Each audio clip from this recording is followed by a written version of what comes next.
অসম দেশ সোণেৰে ৰূপেৰে গঢ়া আমাৰ অসম দেশ ইয়াৰ গুণ গাই গাই কৰিব নোৱাৰি শেষ। এই দেশৰ মাজেৰে বৈ গৈছে মহান ব্ৰহ্মপুত্ৰ। এই দেশতেই জন্ম পাইছে বহুতো মহান সুপুত্ৰ।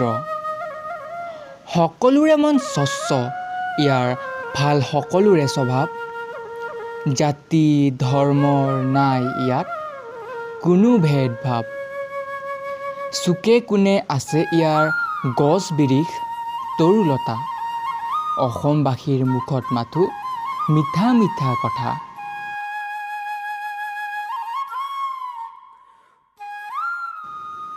ইয়াতেই কৰিলে লাভ শংকৰ মাধৱেও জন্ম। কৰিলে প্ৰচাৰ অসমত বৰগীত, নামঘৰ আৰু বৈষ্ণৱ ধৰ্ম।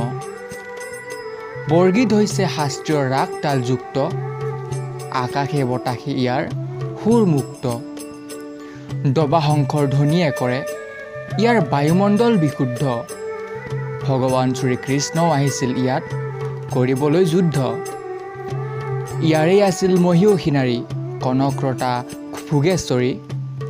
তেওঁলোকৰ বাবেইতো আমি গৌৰৱ কৰোঁ আমি অসমীয়া বুলি।